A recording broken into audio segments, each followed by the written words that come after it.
Hi, everyone. Welcome back to the Masters in Travel podcast. Today, you have Brianna with you, and we're diving into a topic that's everywhere right now, AI, but through a lens that's specific, practical, and rooted in how travel advisors are actually using it to save time and elevate their work. Joining me is Dayo Esho, co-founder of TravelJoy. Dayo has a unique vantage point. He grew up not only around his mom's travel agency, but now he leads a tech company serving thousands of advisors. And that company is called TravelJoy, which I know many of you are familiar with. He's been gathering data, running surveys, and listening closely to how advisors are integrating AI into their businesses. So today, we're going to cut through the noise and get real about how AI can become your newest, most supportive team member without replacing the high-touch, human-first service your clients value most. So thank you so much for joining us and for just offering your expertise and your brilliance and all the things that are just in your head that you can share with us today. I know it's going to be a ton of great, valuable information. And before we kind of jump into the tech and like all that kind of stuff, I'd love to start with a bit of personal context. I know you've seen kind of like the advisor role from a little bit of different angles throughout your lifetime, your mom's agency, which is like a super cool fact that I uncovered, and now through your work at TravelJoy. And kind of tell us like how that all led to you being where you're at and starting a company like TravelJoy with the perspective of service, technology, all of that coming together. Amazing. Thank you so much. And I have to say thank you for having me on, Brianna. I was just saying before we started just how much I admire and appreciate you and Whitney for running this podcast while being entrepreneurs yourselves and just sharing practical, like real world advice with advisors. I know how much the community just appreciates it and values it. So it's a treat for me to be on and share a little bit about my story. Where to start? Yeah, I guess we can go all the way back, but TravelJoy, as you said, all-in-one platform for travel advisors. Our focus is save time, look professional, stay organized, ultimately grow your business. Many years ago, I studied electrical engineering and computer science at UC Berkeley. Wow. That was my first exposure to AI, and I'm a nerd. I'm in the tools daily. My hobbies, to my wife's displeasure, are writing code on the weekends. So I'm tinkering and playing with all the different AI tools and telling her all these amazing things that are possible now. And she's like, "Okay, Dayo." And both my parents are entrepreneurs. I'm going to talk about my mom, but both my parents very entrepreneurial. We're always spotting opportunities and starting businesses. And so from a very early age, I was just excited about that path. I've been a part of various VC-backed startups, but before all that, I was in the marching band in high school, and I was listening to one of your podcasts. I know you were a track star, right? You were a sprinter, so you were actually one of the cool kids. I was in the marching band, so I thought I was cool because I was in the drum line and whatnot. But It's cool. Very cool. In its own way, yes. Exactly, in its own way. So I grew up supporting my mom's travel agency business, and I saw the late nights. I saw the work she put in. It's where a lot of our desire to serve the travel advisor comes from. But the story I like to tell, I've been marching band, big band, 200 students. Every year we competed in Vegas, and our band director was the one who put together these trips, and he was very inspiring, very motivating band director, but he was not a great travel planner, and so everyone basically hated this trip. It was we would stay at the Circus, like no shade on the Circus. Like the main tower and all the amusement park stuff is fun, but we stayed in the bungalows on the side where the AC kind of broke down, and we sometimes would practice in that parking lot, and we would take these rinky-dink buses where the bathroom smell permeated all the seats, and it was just a mess. We were we were thrilled when my mom took over the trip planning the following year and upgraded the whole thing. Brand new buses. She even found us a state-of-the-art practice facility, saved the band a bunch of money. And I remember my band director, again, this very powerful, motivating director announcing, "We now have suites," and like all 200 of the students just roaring and applauding. And my mom saved us a bunch of money while upgrading this process. So it was like she had created magic. Like took this horrible thing that we all did not look forward to, and just transformed the whole thing. And so that was really where the spark for TravelJoy was born. Obviously, it was many years later that we actually started the company, but I just remember that feeling of magic. And when we started TravelJoy, we said we wanted to enable more travel entrepreneurs to create that same feeling of magic for their travelers, but without all the late nights, all the death by a million spreadsheets and Yeah. busy work that my mom had to go through. 100%. And even, that was back in the day, but I was telling you earlier that this is my 10th year in business.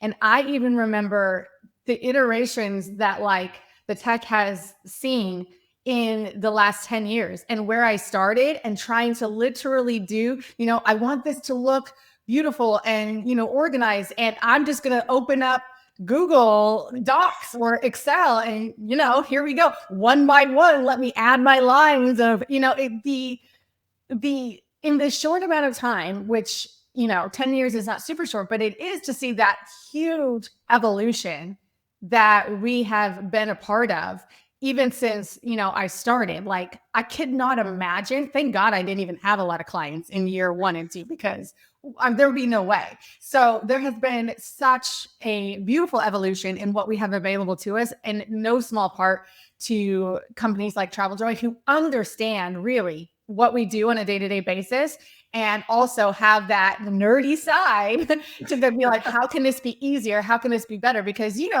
us creative people who just want to, sit up in the clouds and travel and, do all the fun stuff. There's that, but we do need that behind the scenes thing to make it seamless, to make it easy, and for us to be able to actually scale our businesses. So it's a beautiful, beautiful thing. And I think now, which is going to be kind of like the heart of our conversation today, with this new level of AI available to us and all the noise that's in and around conversations that we're having, how did you decide to start to dig in and start researching, number one, how advisors are using it, but also how they should and could be using it? How is that kind of new layer come into play? Yeah, it's a great question. And ultimately, it actually stems from the origin story of TravelJoy too. In the early days, we would meet advisors wherever we could, right? So at coffee shops, at the bar, in some cases, in their living rooms, and we would watch them work and just see all the death by a million spreadsheets, the tasks everywhere, the folders everywhere. And it was just like with my mom.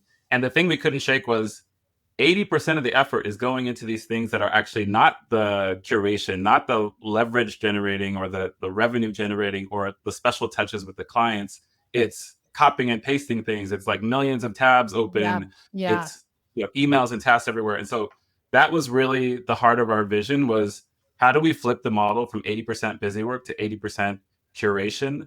And AI is really, it's the most exciting time for me. The reason I'm tinkering with this stuff on the weekends is because we feel like this is a way to actually accelerate that vision of flipping the model from that 80% busy work to curation.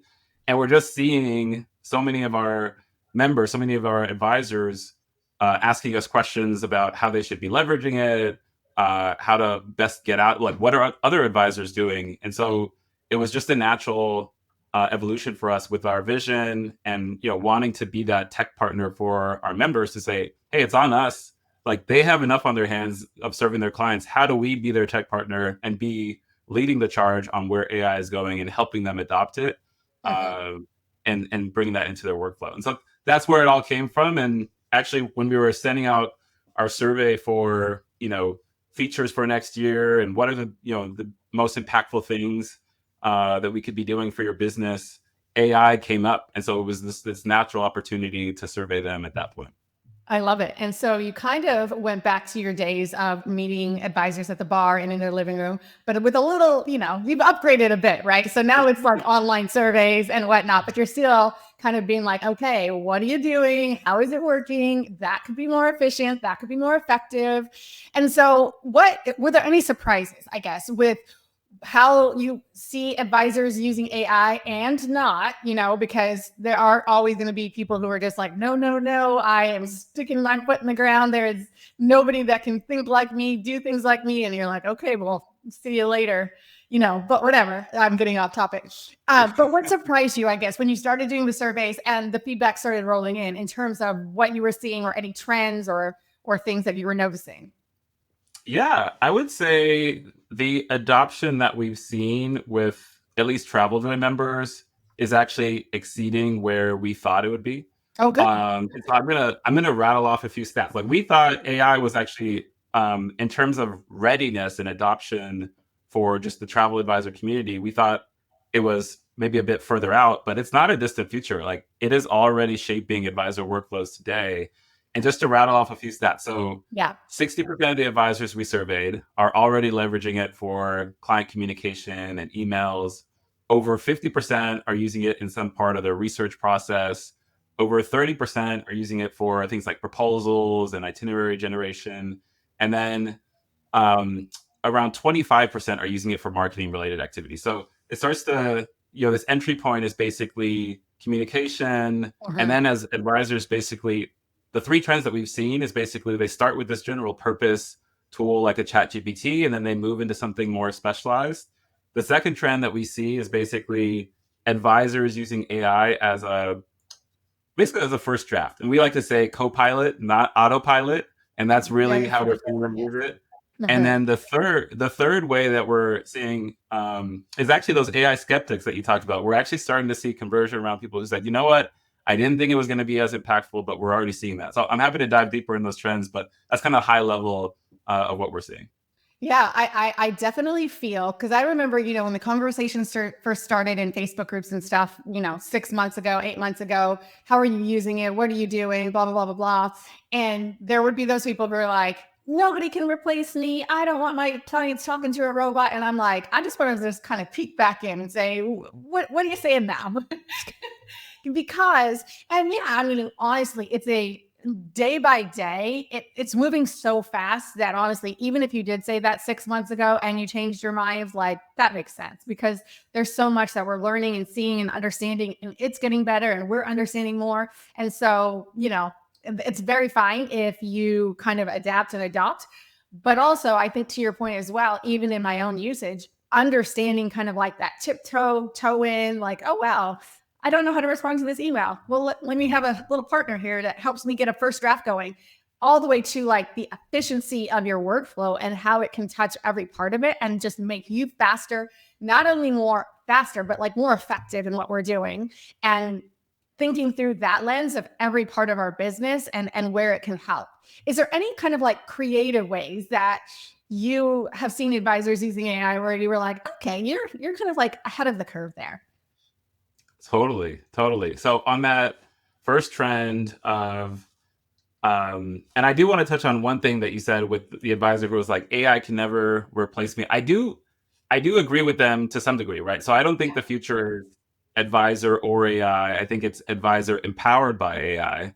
Mhm. So I think travelers are going to be using AI, but our core belief is advisors are actually going to be more necessary as AI floods the web with more content. There's more noise than ever before. And basically, the expert advisor who's not just Googling or reading reviews is going to conferences, going on ship inspections, going on FAMs, listening to podcasts like Master of Travel. Like they are doing much more than AI ever will. And so, if that advisor with that expertise is leveraging AI to basically streamline and automate their workflow, they're going to be that much more productive and also that much more impactful to their travelers. And so, one of the cool things we saw with this, I'll just highlight this first trend, but we've seen it across writing, marketing, research. On the writing side, um, we talked about this trend moving from ChatGPT into kind of like these integrated workflows, like a Microsoft Copilot or a Google Gemini that are integrated in your email. Superhuman is another tool. I actually know the founders of Superhuman because we started Wow. a company together before they worked on Superhuman. But those are basically kind of like the stepping stones, and then we see this kind of even further specialization into these kind of dedicated tools like a Gamma or a Perplexity for research or a Canva for marketing.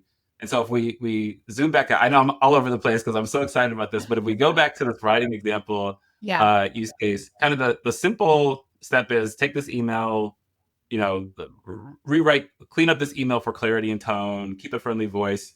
And kind of the level up from there is you might actually put in a few examples of your voice, kind of train the copilot to learn what you do. And kind of the advanced use case is we've seen one of our members, April, she actually created this custom GPT which is basically a custom assistant you can build in the ChatGPT with kind of special context, instructions, and she will take her Zoom transcript from her client calls and ask the custom GPT to create a polished follow-up email in her brand voice. And so not only is she told us she saves 30 minutes by doing this.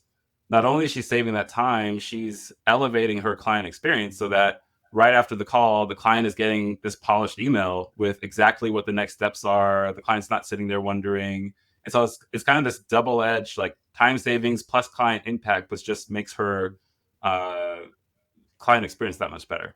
Yeah, I think that's a really good point in terms of like the layering that goes on, right? Because it's one thing, and I think again to like where you start at is like, hey, can you help me with this? And it is, if you give generic, you get generic, right? So it's like, okay, how do I tell them who I am, like what my brand values are, what my business is about, what matters to me, what type of travel I plan, and you give that as much information as you can so that they know you. And then I think the layer on top of that is when we do kind of customized work, which is a lot of times for many advisors why their value add, right? It's like, this is a human relationship, person to person. And when I'm able to customize, it's because I know you, and then I'm able to offer suggestions and solutions that fit what you're looking for. And so then I think that next layer, when you are talking about how to best use AI, is like, great, it needs to know you and your brand and your vision, and then it needs to know the client. And so when you feed it specific information about like who this client is, like what they're looking for, if they've traveled with you in the past, like what they did and what they loved and the feedback, all of that stuff, right? Then those outputs become so much more like specific for that specific client based on your brand and who the client is. And you can even test it. I feel like I did this one time on just for like a social media example. Like if I said, hey, give me a great itinerary for Japan, and it's like, that's fine. That's very generic, but it's fine. You're going to go to Japan and see what you need to see. But if you then layer in, here's what I know about Japan and love, here's the constructs of my business, here's what's important to the clients, all of those parameters, and then see what the different output is just by layering in that personal information, it's night and day different, right? So yeah, I think it's definitely interesting to see the creative ways that we can really, really make it, like you said, a co-pilot. I totally agree. I think the context is so key for these LLMs. And just to that point, I think AI is really good at seemingly knowing all the details, but it's really just surface level, right? It's taking all of this information. So when it put together that Japan itinerary, I don't know what happens to you when you get recommendations from like a ChatGPT, but it constantly gives me, restaurants that have been permanently closed, or it told me there was a trip I was on and it told me to go to a cafe and that it was like the best place to do people watching, but it didn't have the context that this was Wednesday and Wednesday is market day. And on market day, there's a bunch of kiosks and tents in front of this cafe and you can't see anything. And so ChatGPT can only go as far as the context that you give it. And so it's not going to have the context that an advisor does, where they know which parts of the property are under construction or which GM is going to give their clients, special treatment, or, basically what, suite number 11 view looks like versus another cabin on a cruise ship, right? Like they have this context and lived experience through their network, through their suppliers, through the FAM and ship inspections that a AI chatbot is never going to have. 100%. And I am just circling back to this because I remember I was going to say something when you were mentioning kind of like the different ways I use ChatGPT as that kind of like my basic, just the same way you use like Q-tips, whatever. They're like the go-to. But I recently did discover Gamma and used it for a presentation I did for Travel Pro Summit. And I remember a year ago when I did a presentation and was sitting there trying to make freaking slides and not my strong suit, but I'm like, okay, I gotta have something to present with. And then this time when I was just like, here's my notes, and 30 seconds later, here's my beautiful presentation, and then add in my brand colors and add in my fonts. And I'm like, so like to your point, there are so many layers and different ways that we can utilize these tools. And just depending on kind of like, you can be so creative, I think is like the point. Like there's so much creativity that goes on. So let's start though and kind of give somebody a little bit of like an encouragement. New to AI or feeling overwhelmed, what would you say is the smart, simple place to start that could have an immediate impact? Meaning like, you know what, Rome wasn't built in a day, and you're over here being like, you're talking about gamma and all of these things, and I'm over here just like, help me save 2 hours this week, right? What would you say is the immediate impact that people can start seeing right away? Yeah, I think that first trend where we saw, basically 60% of our advisors using AI for client communication, that really seems to be the entry point or a gateway, just if you want to call it that.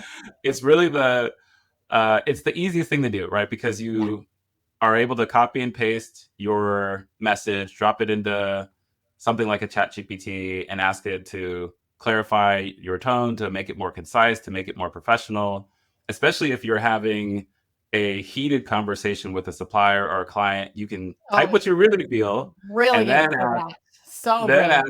add, then add the LLMs to Going say, in my okay, make this emotions right now, please. but that's that first trend that we see. And then basically the trend is, as you get comfort with that, you start to trust the results and you start to see, okay, it's this co-pilot that I've got the vision, I've got the goal, but I'm going to ask AI now to give me the next draft, to save me a bunch of the manual effort and time of just like reworking things or rebulleting things or formatting things. And so that once you get to that level, what we saw from one of our advisors, Kareen, when you mentioned Gamma, is she used to use ChatGPT alongside Gamma, and she would copy and paste things in ChatGPT, get into a certain format, copy and paste it into Gamma, and then Gamma built their own AI integrated into that presentation format. So now there's no need to actually go from that ChatGPT entry point into Gamma. And we're kind of seeing that across the board, whether it's TravelJoy with our Copilot that we just launched, whether it's Perplexity for research, whether it's Canva for marketing purposes. Once you get that familiarity with things like a ChatGPT, you might move into something in your email, and then you might move into something that's more dedicated for those specialized use cases. 100%. And I think we can probably just chat a little bit more on when we talk about giving it context or training it, and how that becomes so effective for people getting the type of results or output that they're actually truly after. I mean, it's so much learning, right? And I'm getting so much better at it just by doing it consistently and taking a look at, okay, because the critical thinking part of it, I think, is really what makes you better at giving it the context it needs, but also pausing and not just saying, just because it gave me an answer does not mean this is the thing that I go to the races with. So let's talk a little bit about like the context and the training that we can do on our end when we are actually using it to our advantage or to the best of our advantage. Do you have any kind of tips or tricks there, and I'll just kind of add or riff off of that? Yeah, we generally do. And basically, I think the thing to remember with these LLMs is that they're trained on the entire internet. And so if you don't give it any context, it is going to give you just the average of the entire internet. And so we do not want that. And the way to kind of bring the human element front and center is to teach it about you, to give it your best examples that make you unique. You want your responses to still spike it with your personality and your charm and your care, not the average of the internet. And so what we tell people, start with communication, then send it your best examples. So that the more examples you provide, the better it's going to match your unique voice and brand personality. And it doesn't have to be a lengthy process. You can basically put in, anywhere from 1 to 3 examples with your prompts. Like that is enough to actually show some examples of what you want the LLM to provide. And then the last point I'll say is, if you're using, we didn't really get into research, but We have lots of quotes from our members about caveats with leveraging AI for research and recommendations, and fact checking is very important. Checking the link sources, you want to make sure that it's pulling from reputable sources as well, and not giving you that outdated content, because the LLMs by default are trained up to a certain date and do not pull from live results unless you're using a dedicated tool like a Perplexity or something like that. So that's maybe just the additional tip I would give folks alongside giving it those examples. Yeah. Yeah. I mean, you're right. The idea that, it's pulling from the internet, and the thing that advisors have always said, what sets us apart, right, is our unique perspective and expertise and real world examples. And it's like the reason we literally say, if you don't just go to TripAdvisor and take for, Bible, whatever is written by Bob in Iowa about his experience, right? And so you have to kind of treat your use of AI in the same way, because Bob from Iowa, his opinion is getting put into the results. Sorry if Bob is listening today, but that is very, very true. To understand kind of like who you are, how you speak, and how I speak versus how you speak is totally different. And it's very clear when you read something, you're like, wait a second, that really sounds a bit robotic. That doesn't sound like him. I've talked to him before and he doesn't sound like that, right? So we really do have to make sure that is layered in. So I think that's kind of like a good transition into this future of AI, but like the human touch and making sure that we stay human first in this AI world that is here to stay, I'm sure. So I think that is a valid concern that a lot of advisors have. They don't want to lose the human touch, and you shouldn't use the human touch, because that is what makes this so special, such a special relationship. How can we explain, or how do you see AI supporting rather than replacing the personal service and the relationship that is so important in this industry? Yeah, totally. I mean, we're big believers in this. We like to say we're building the Iron Man suit for the travel entrepreneur, for the travel advisor. And for those who haven't seen Iron Man, just imagine the suit that gives you kind of superpowers. But we believe that the travel advisor is the hero. They're the ones wearing the suit, and technology is there to amplify those kind of rote tasks, amplify the human advantage, and speed up those rote tasks. And that's where AI should focus. And so it's not just about the productivity. Like, the best travel experiences really come from the relationship, the empathy, the intuition. Like, your advisor is going to hear you say that you want to do 10 things on your first day after, taking the red-eye flight. But they're going to gently nudge you to actually, get that early check-in and rest, and, make sure that you are ready to enjoy the rest of your trip. And so I think it's those things that technology can't really replicate. Those are the reasons that travelers seek out advisors. And really, it kind of clears up the clutter. When we talked about that example of April, who's dropping in her Zoom transcription notes into ChatGPT and creating that polished email, like, that's not where it stops, right? So she has 4 calls and she's saving 30 minutes. That's 2 hours freed up for her now to say, you know what, I can go send a thinking of you note to a past client. I can go send a text message to a client who's mid-trip. I can record a Loom, walkthrough of this itinerary that I just built to add my personal voice and touch over the visual element that I just created. So AI is, yes, allowing you to personalize individual messages, but there's also the time that is freed up that allows you to go that step further and add your personal touch to clients before, during, and after their trips. Yeah, that's funny, because I think that was always my message when I was kind of shouting from the rooftops, how you get to a certain point in business and finding help and support for your book of business is so important, right? Because if you have a VA or something like that to get things off of your plate that need to be done, but like don't necessarily need to be done by you and are just so time consuming, and you go through any checklist of like a trip from start to finish, and there's 72 things that you do, and when you start off, you do them all and you wear all the hats. Some of them you don't wear really well, but somebody's got to wear them, so it's you. And then you get to a point where like, okay, I could use help, and this doesn't actually have to be me. And if I had this off my plate, what then could I do to find more aligned clients, to generate more business, to market myself with all these great ideas that I have, but that never like get out of my head.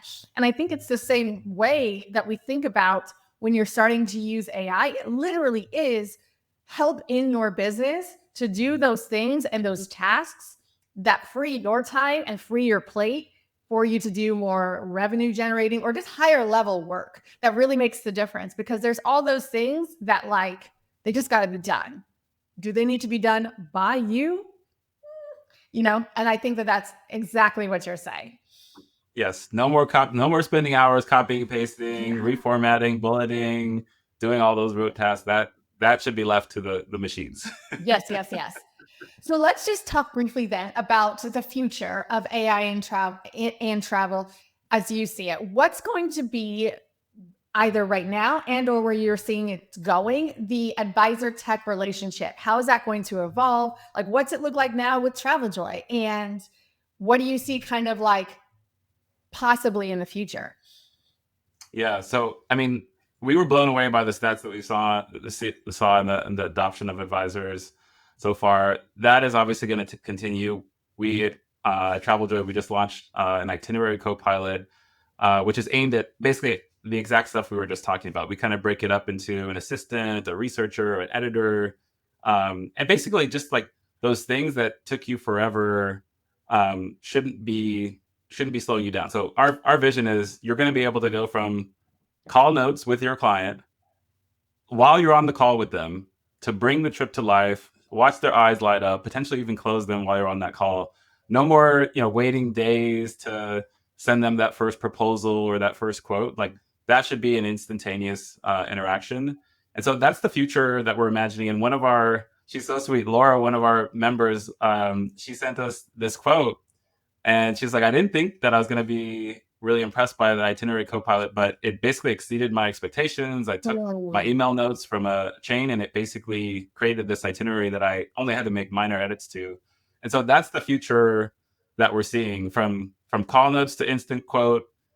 Final documents should not be this thing that is a burden for advisors where, okay, I've got to get all this stuff together. Like you should not be spending any time doing that, opening multiple tabs, doing research, like pulling that all into your process where it's one click for you to say, okay, I fact checked that lines up. And then the proofreading aspect, I think, is so key, right? So having AI that helps you say, okay, this itinerary looks good, but you might have missed an extra day on their last day out of Rome. Catching those errors, catching those typos, spotting opportunities like an early check-in if they're landing at 6 a.m. Basically just having your back. And we always view it as a co-pilot, never replacing the expertise. Again, there is so much that you bring to the table from your context, your judgment, your relationship with your client. That is where we think AI should allow you to amplify and spike. But everything else we think is ripe for disruption. And so we like to say it's not advisor or AI, it's advisors empowered by AI. And we're really excited for the future. I love that. And so I really think that is, again, a necessary evolution for tech and advisors who are looking towards the future, is to find platforms that really just have like what you're actually going to need and use to grow your business just right there at your fingertips. Because even like, to the point of what you were saying, like, yes, there's 72 other AI tools, but like when you're doing something right here and you can just literally say, okay, great, now fact check this quality right now, and it's just done, or you take your notes and you're like, and start. That right there is such a time saver, and it keeps everything cohesive. It's all easy to find. You can have other people within your business when you do have help and support, and they're not like, oh, well, where'd that one chat thread that you had on, this platform, but then, oh no, here it is over here. And so I really love the kind of like all encompassing ability to have a platform that does just all of that. That's really, really cool. Couldn't say it better myself. No more manual entry. No more manual entry, flipping the model. Let's get you booking more repeat business with your favorite clients. And that's what AI is all about.